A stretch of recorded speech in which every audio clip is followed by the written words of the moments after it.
We would like to welcome you to Protecting Arizona's Children, presented by the Protect Arizona Children Coalition.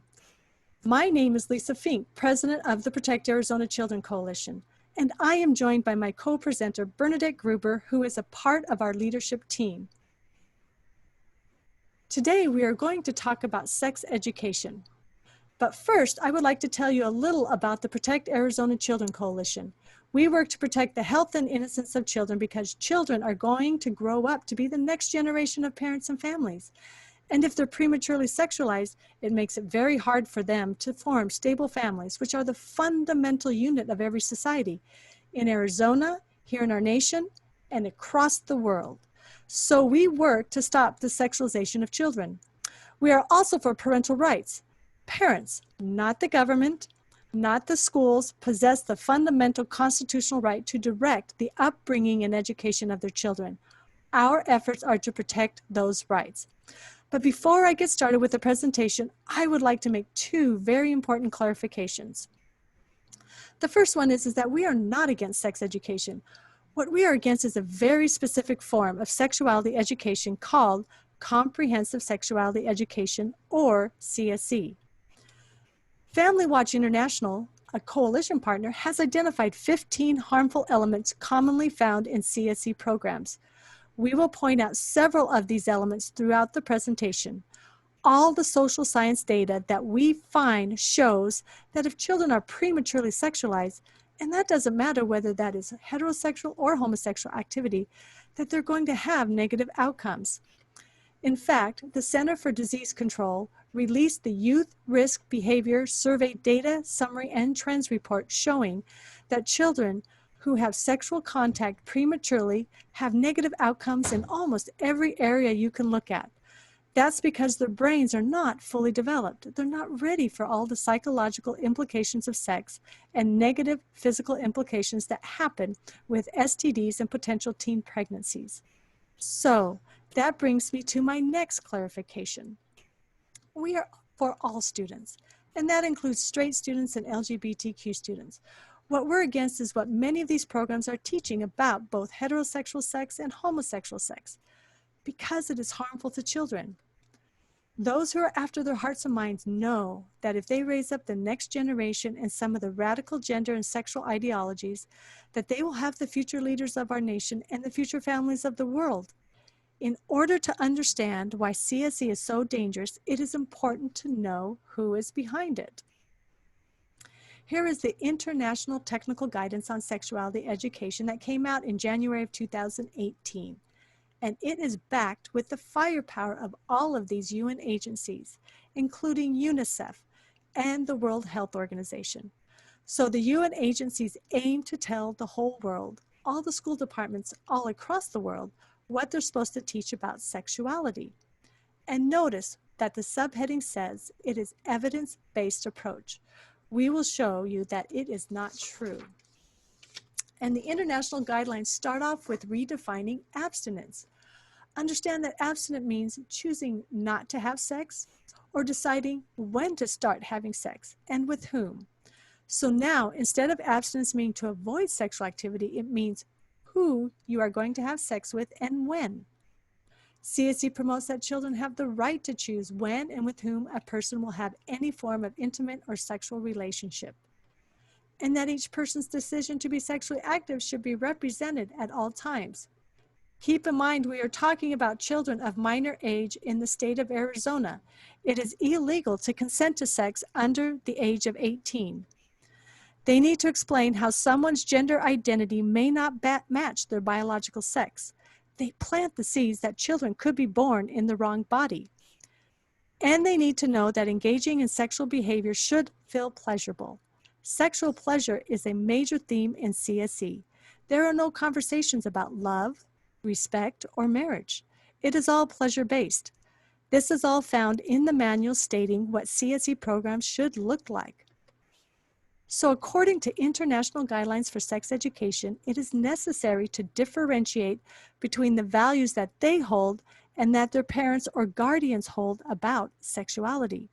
And of course, if it is pleasure-based, they need to separate children from their parents' values in order to shape their values according to their agenda. The message is that minor children are autonomous in making life-altering decisions, such as engaging in sexual activity, and don't need to listen to their parents or guardians. So, who is behind all this CSE in the United States? It is Planned Parenthood Federation of America. And they claim on their website that they are the single largest provider of sex education in the United States of America. And what do they teach? This publication is perfectly normal. It's not a curriculum in the schools, but we have found it in school libraries here in Arizona and in many of the public libraries. In some CSE curriculum, this book is recommended as additional material. This illustrated children's book openly normalizes homosexuality and contains graphic illustrations of both male and female children masturbating. The book shows illustrations of entirely nude men and women having sex and of naked boys and girls in a variety of situations. This is Planned Parenthood, and this is what they think is appropriate to teach to 10-year-olds.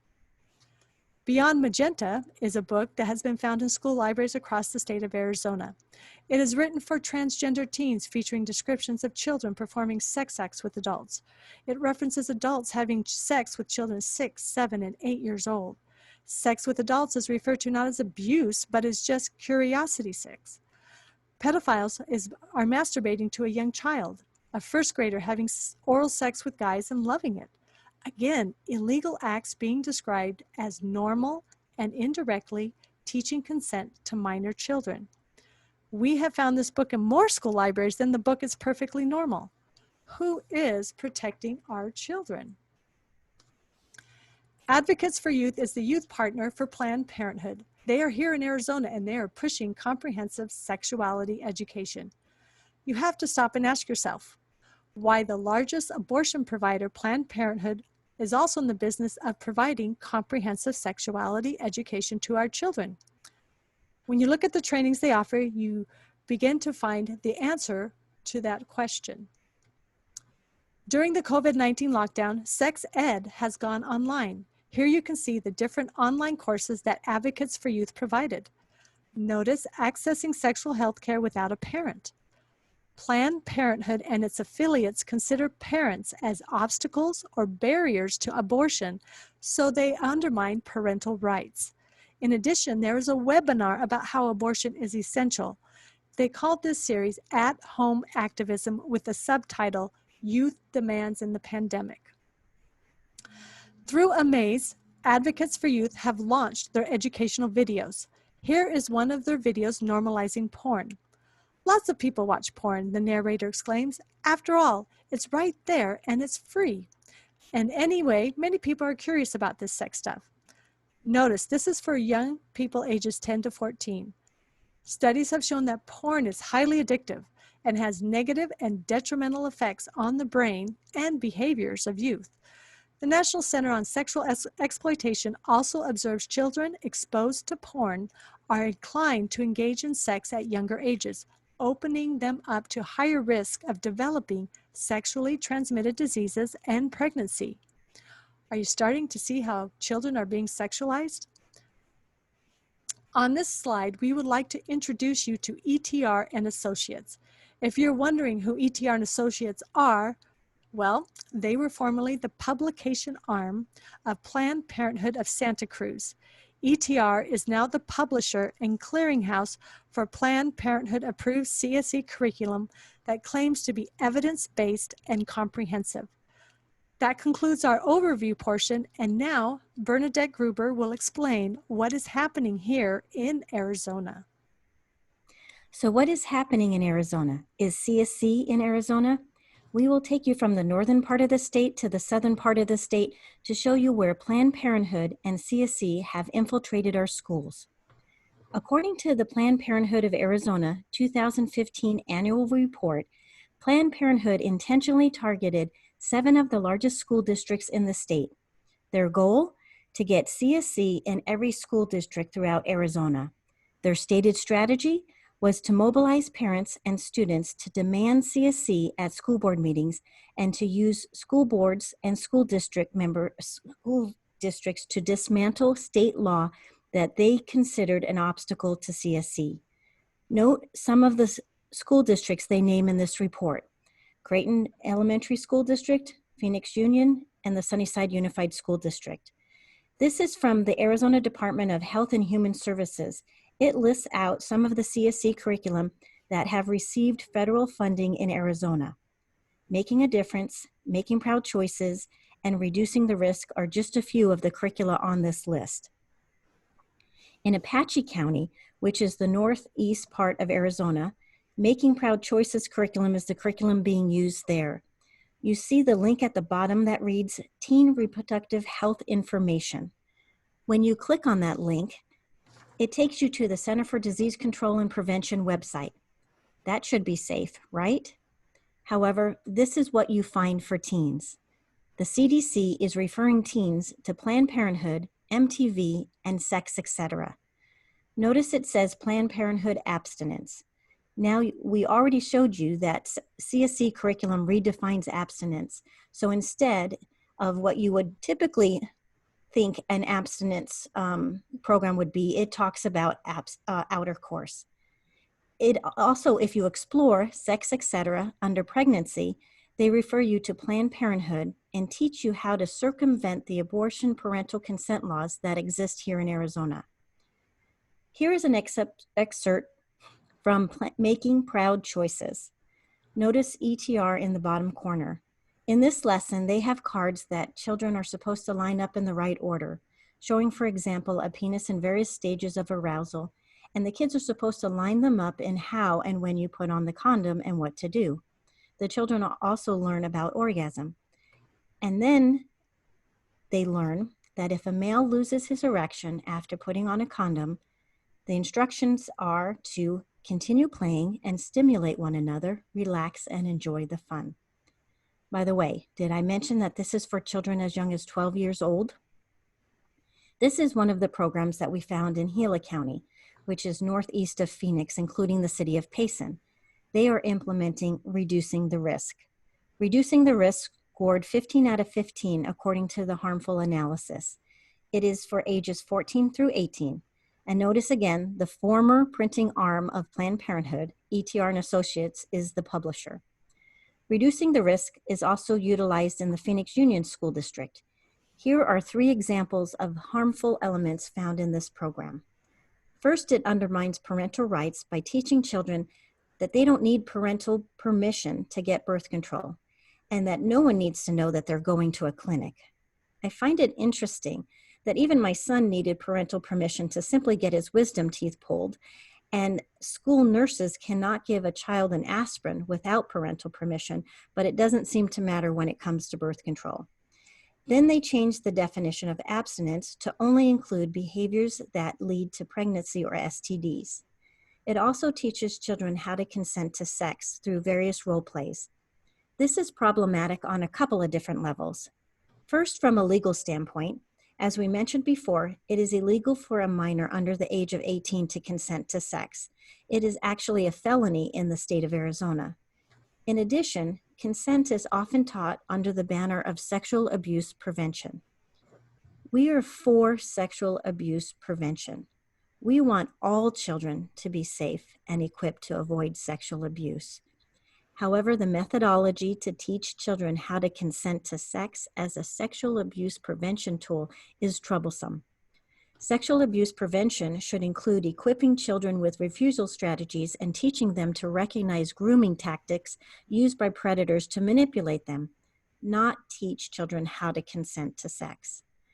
If you think that Planned Parenthood is not in your school, check out this video about an educator's experience in her district. At an elementary school in the Roosterville School District, I work with a group of students from 5th to 7th grade. The goal was to teach life skills. Unfortunately, an intern who was placed to work with me came along and decided to invite Planned Parenthood to the girls' meeting. I disagreed with the decision, and it was a very uncomfortable situation. The Planned Parenthood employee started right away by telling girls how to use the pill and about condoms to prevent pregnancy. The girls were uncomfortable. Their sense of modesty was unexpectedly undermined by this stranger who came to the school. I still remember one young girl who raised her hand and asked, What if it doesn't work? And the Planned Parenthood employee just said, we have abortion. Unfortunately, it did not end there. I found out the intern was arranging a field trip to Planned Parenthood. The Hispanic girls in the South Phoenix neighborhood were going to be taken to a field trip, not to a university or a science museum, but to an abortion and contraception center. I found it racist and demeaning. They chose to do this in a poor neighborhood, and I bet they would have no dare to do so in an upscale school in Scottsdale. If you didn't catch what was said, she said that Planned Parenthood came to the school and was teaching fifth graders about contraception methods. One student asked, what if the birth control or condom doesn't work? The Planned Parenthood employee responded, well, we have abortion. And instead of a field trip to a museum or a university, the students went to a Planned Parenthood clinic. Now, did you notice that she felt targeted because they were from a predominantly low-income Hispanic community? Another Planned Parenthood curriculum is the Family Life and Sexual Health Curriculum, also known as FLASH. It's being implemented in the Osborne School District. The FLASH curriculum is also in Creighton, K-8 district. In this curriculum, they promote solo and mutual masturbation and promote anal and oral sex as normal and healthy. In lesson 1, page 7, it states, when we talk about anal sex, we are talking about putting a penis in another person's anus. It fails to mention that the CDC considers anal sex a high-risk behavior for contracting STDs or HIV. Here is a video of a former employee of Creighton School District sharing her experience with the FLASH curriculum. I first learned about the FLASH sex education program about 3 years ago during a meeting. Although I was not to be directly involved, I was horrified by the scope and the content of the program, and to learn that our school district was collaborating with Planned Parenthood. Many questions came to mind about CSE. Is it ethical and legal to teach CSE, a program which teaches children how to consent before the age of consent?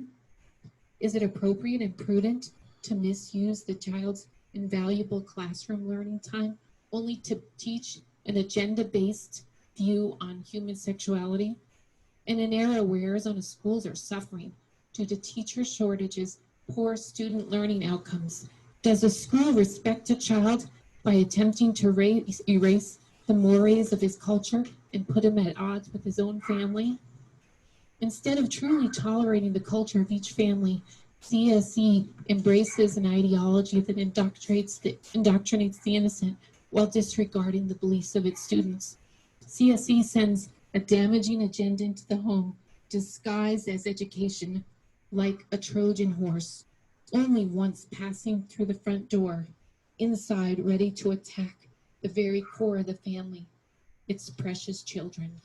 I propose that Arizona move to put our children first and protect them from exposure to this harmful material.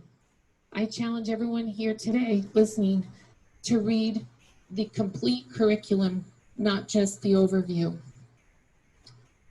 It would be in our interest to also dig beneath the surface to expose that many of the school districts are in collaboration with Planned Parenthood, giving them free access to our children in our taxpayer-funded classrooms.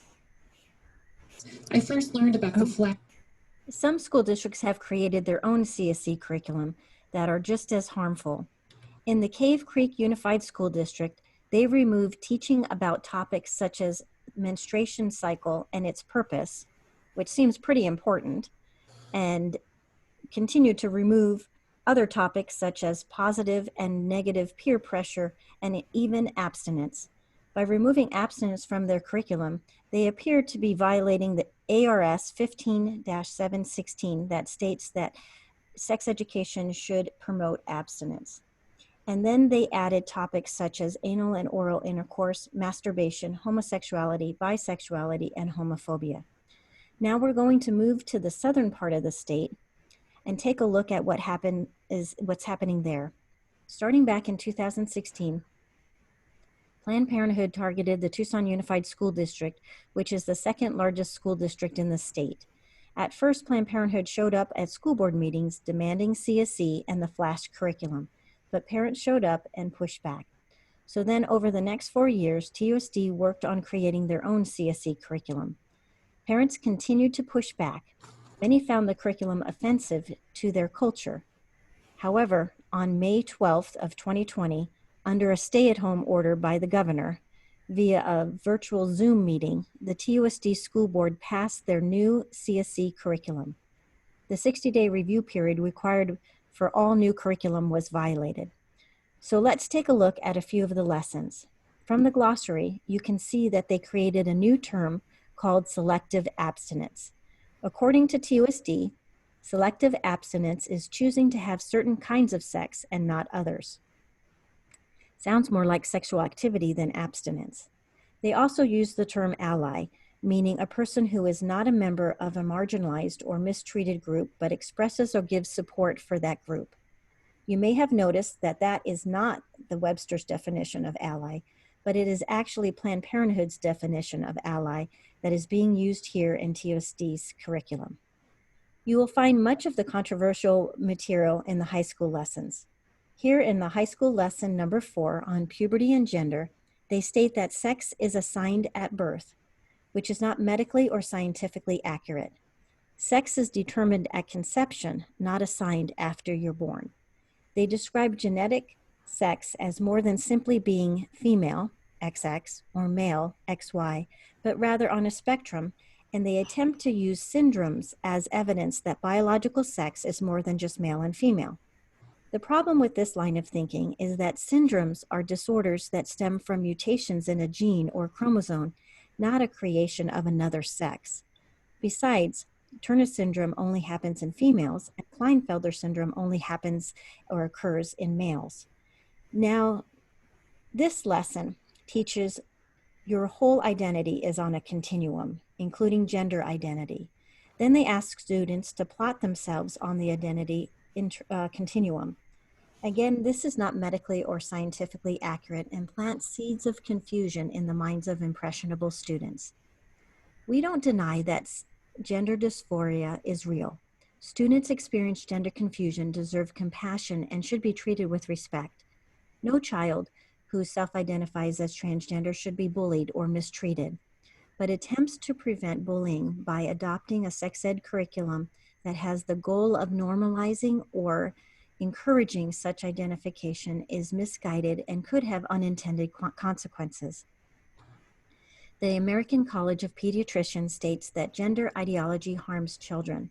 The concern is that children who believe that they are transgender may pursue dangerous and untested hormone therapy and mutilating surgeries, putting them at a higher risk for suicide.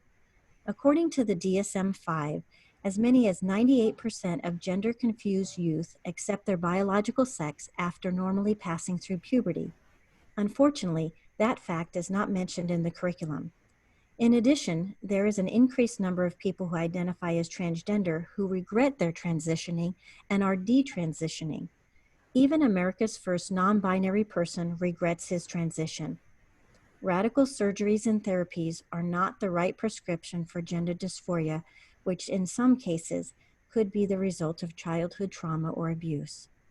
I find it interesting that Planned Parenthood is the largest provider of so-called comprehensive sexuality education, and that these CSE programs push dangerous transgender ideology, and now Planned Parenthood is one of the largest providers of transgender hormone therapy in the country.